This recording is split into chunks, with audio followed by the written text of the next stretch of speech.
上回講到展昭翻到住所，公孫策同黃馬張趙幾個呢已經喺晒度啦。因為展昭啱啱翻嚟幾日，成班人輪流請飲啊嘛。咁今日呢就輪到展昭請翻佢哋飲宴，喺客廳上燈燭輝煌，大家就入席飲酒閒談。公孫策就問展昭：相爺有乜吩咐啊？展昭就將有人半夜摸入相爺嘅房，插住把刀喺書房，留低張岩茶散冤嘅字條嘅事，一五一十講出嚟。展昭又吩咐：大家要加緊防範，每晚要分班嚟到巡夜。大老粗趙府一聽，原來係為咗岩茶散申冤啫嘛。今日嗰件案都已經了結啦，馮君衡都斬咗啦，岩茶散就翻去柳紅屋企，乜嘢冤都伸晒啦，冇事噶啦，冇事噶啦。王朝馬漢幾個就異口同聲講：係咯，大哥唔使咁多心，放心啦，多飲幾杯啦。展昭見得咁呢，就冇辦法啦，只好就將白玉堂要嚟京城找自己比武嘅事講出嚟。咁大家又追問佢：大哥，咁你點知道佢要嚟噶？一追就追到個展昭呢，就不能不將松花江、抹花村比劍定姻緣，喺蘆花蕩引起紛爭，分水秀鄧彪講出白玉堂嚟到東京揾魚貓嘅事，日日講晒出嚟。嗰趙府一聽，乜原來大哥想賴賬啊！靜雞雞草老婆翻到嚟就粒聲唔出，哈哈！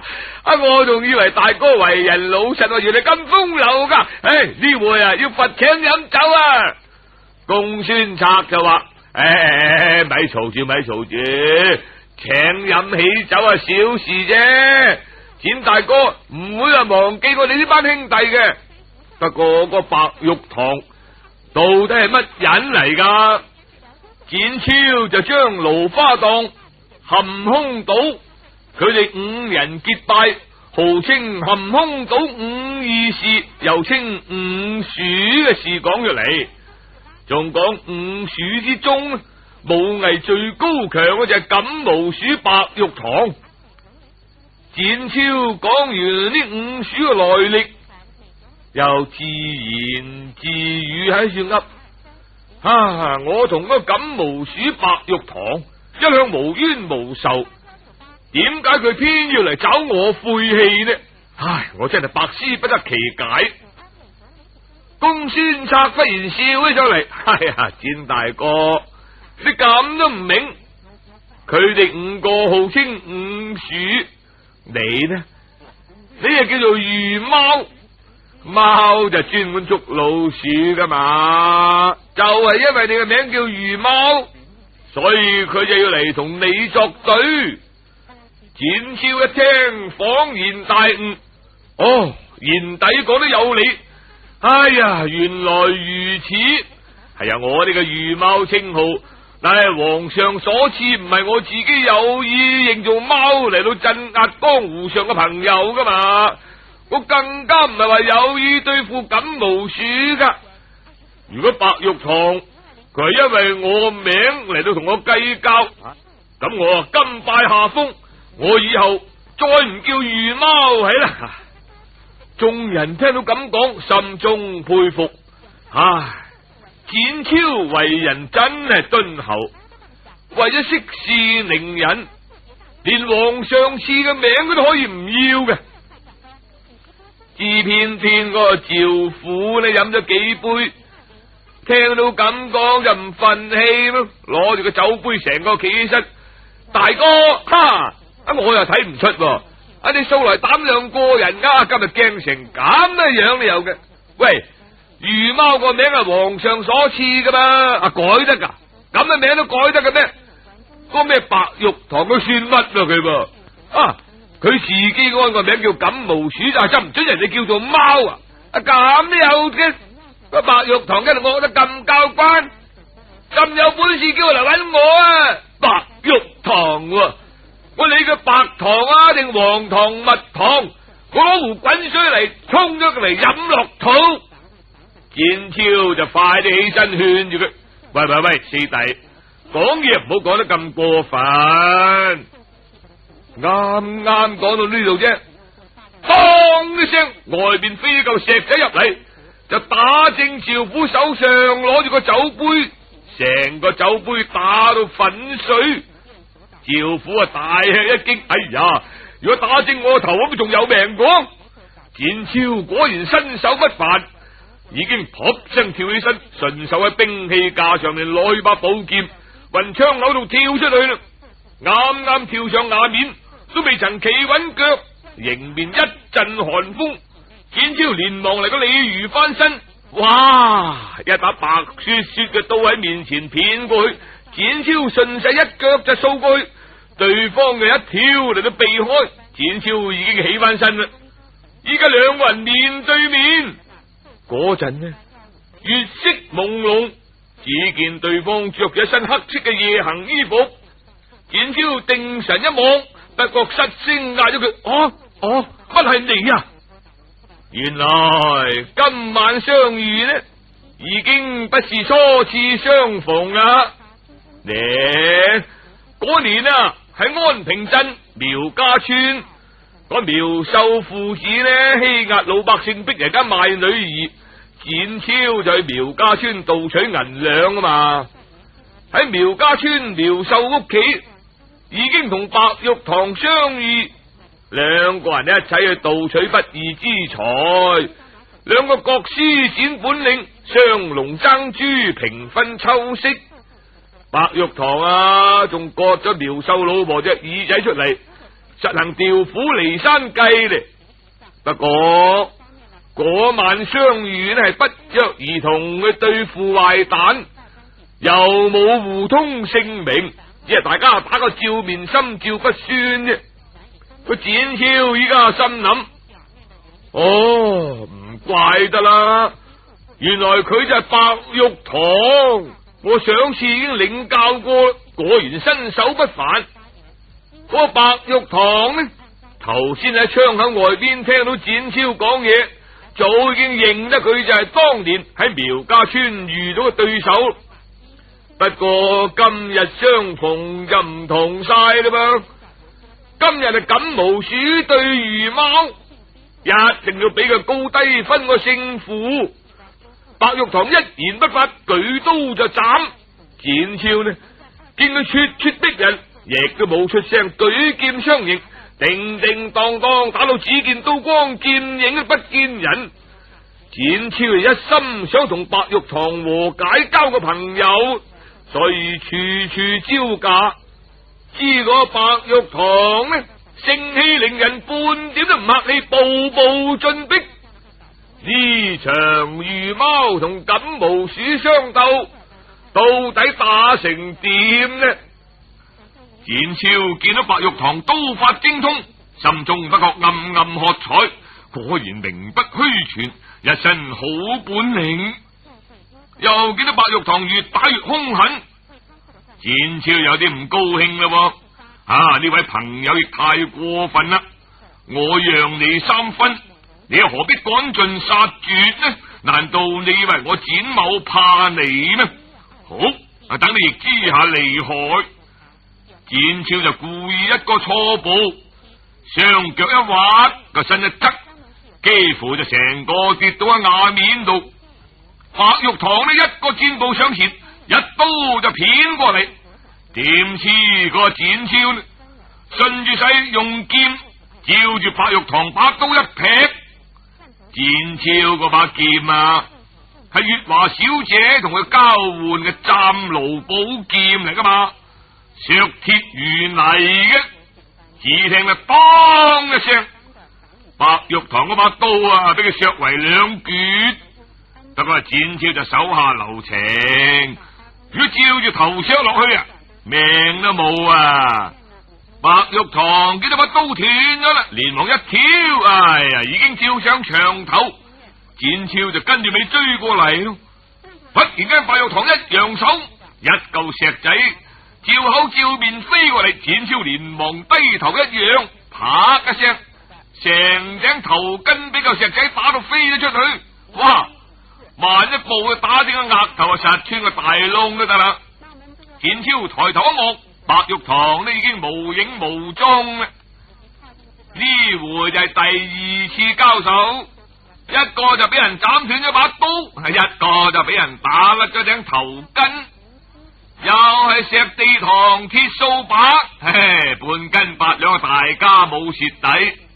嗰陣呢，下邊黃馬張趙四個已經帶領人馬攞住晒燈籠火把趕咗上嚟啦。展昭亦冇咁多嘢，執翻頂頭巾就講冇事啦，我人走咗啦。跟住展昭就吩咐王朝馬漢幾個繼續巡查，佢呢即刻同公孫策兩個入書房去見包公，將頭先同白玉堂交手嘅事就報俾包公聽。包公見到展昭咁本事嘅，先至同白玉堂打個平手，就有啲擔心啦。佢在暗處，我哋在明處，你哋大家要小心提防啊！展昭同公孫策離開書房就出翻嚟，叫埋黃馬張趙幾個嚟商議，點樣嚟到加強開封府嘅守衛。嗰個趙府呢，最初係認叻啊嘛，又話你哋咩白糖、黃糖、蜜糖啊，我攞滾水嚟沖佢。點知俾白玉堂一嚿石仔打碎咗個酒杯，知道自己本事不如人，之後唔忿呢口氣啊，谷埋泡腮就坐埋一邊，一粒聲都唔出。咁開封府呢，從此就由展昭同黃馬張趙幾個不分晝夜分班巡查。點知人哋有心等佢，佢又偏偏唔嚟噃。個錦毛鼠白玉堂去咗邊呢？暫且不提佢字啦，依家就先講下含空島盧家莊嗰邊。自從白玉堂離開含空島，要去京都同南俠比武，一去又已經去咗2個月啦嘛。音訊全無，個大哥轉天鼠盧方呢就十分擔心，每日都唉聲嘆氣，連飲酒都飲少好多。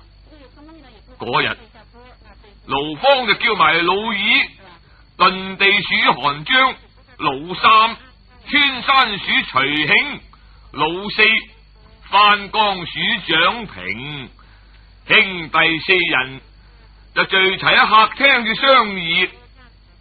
大哥盧方就講：自從我哋5兄弟結義以嚟，朝夕相聚，何等快活啊！偏偏個5弟年少氣傲，好勇逞強，係都話要上京都同個咩魚貓比武。一去就2個多月啦，都未見翻嚟，為兄實在十分擔心咧。老四蔣平就講：嗰5弟係嘅，佢又未免過於自負啦，又唔肯聽人勸，我不過勸佢幾句啫。佢即刻同我反面啊！你睇下5弟將來吃虧，就吃虧在呢個盛氣凌人、好勇鬥狠。老三徐興就插嘴：老四你又唔好講啦，一日都係你啦。嗰日你又多嘴一味鬧佢啊，你同佢頂頸，佢同你鬥氣先走啫嘛。盧方見到徐興埋怨蔣平，驚住佢2兄弟又頂起上嚟，就快啲勸住：好啦，咪爭啦。我就怕5弟呢次去會鬧出事嚟，不如等我去京都揾佢啦。你哋意思點啊？蔣平就話：大哥，使乜你去得噶？五弟都係怪我激親佢啫。咁啦，我去搵佢翻嚟喺啦。老二韓章就話啦：老四，你啊千祈咪去啊！五弟呢次去呢，一定同嗰個御貓展昭分個高低。佢份脾氣你知噶啦，如果佢贏咗，咁就好話為啦。萬一佢輸咗，又諗起你以前對佢講嗰個說話，你又話佢好勝逞強，你去見佢邊度有面肯翻嚟得噶？老三徐慶就接住講：咁啊，不如等我去咯。盧方聽到徐慶話要去，粒聲都唔出。佢係最清楚噶啦嘛，徐慶嗰份人出名大老粗噶，佢去啊，兩兄弟擺上嚟都似。個韓章呢就知道大哥嘅心事，就話：咁啦，大哥，不如我同三弟一齊去啦。盧方聽見老二去，先至放心啲。好，咁你兩個一齊去咯。點知老四蔣平又唔忿氣啊！咁你兩個去晒，剩我一個喺度啊！等我就享福係咪啊？咪啦，你去我度啊！盧方見到咁，就只好講：算啦，咁你三個一齊去啦。咁亦好，你三兄弟一齊去，我就更加放心添。咁啦，聽日我就擺設宴席，同三位賢弟前行喺啦。嗰陣呢，家人嚟報，話外面有位鳳陽府劉家莊嘅柳員外嚟求見。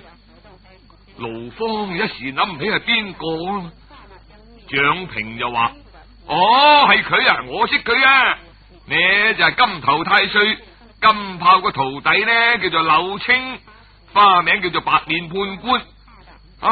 無端白事佢嚟呢度做乜呢？盧方就叫佢哋三個先避開，自己先去見柳青。一陣家人就帶住個客人入嚟啦，只見佢身材中等，衣着打扮十分光鮮。佢個花名嘅佢話冇安錯，白面判官啊嘛，個面啊白咗張白紙咁，冇半點血色嘅。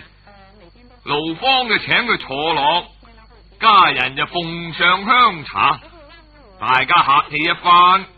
個柳青開門見山講：小弟一向仰慕盧兄行俠仗義，故此斗膽前來，有一事相求。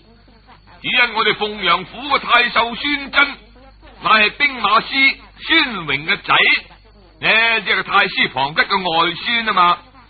呢個孫真啊，佢恃住皇親國戚一門顯貴，佢為所欲為，專門欺詐百姓，搜集民脂民膏嘅。因為個龐太師要做壽，嗰個孫真啊準備咗8盤松景，每盤裏邊呢暗藏黃金1000兩，要攞入京城送俾佢外公做壽禮。小弟啊打探清楚啦，想將呢批黃金劫下，非是小弟貪財，只因鳳陽府年年災荒，民不聊生，呢啲黃金都係百姓血汗，應該攞翻嚟買糧賑災，救百姓於水火之中。知小弟啊獨力難成，故此啊得嚟求盧大哥鼎力相助。嗰個盧方呢一味擰頭，小弟那是本分人家，雖則薄有微名，其實亦冇乜本事。再講啊，攔路打劫呢啲事，更非盧某所為，實在無法為閣下效力。好啦，小弟唔敢耽誤閣下大事，第日有機會再去拜訪下。講完呢就起身送客，赤。柳青見到盧方咁骨情，半點商量餘地都冇，連坐多陣都唔得，即刻要趕扯。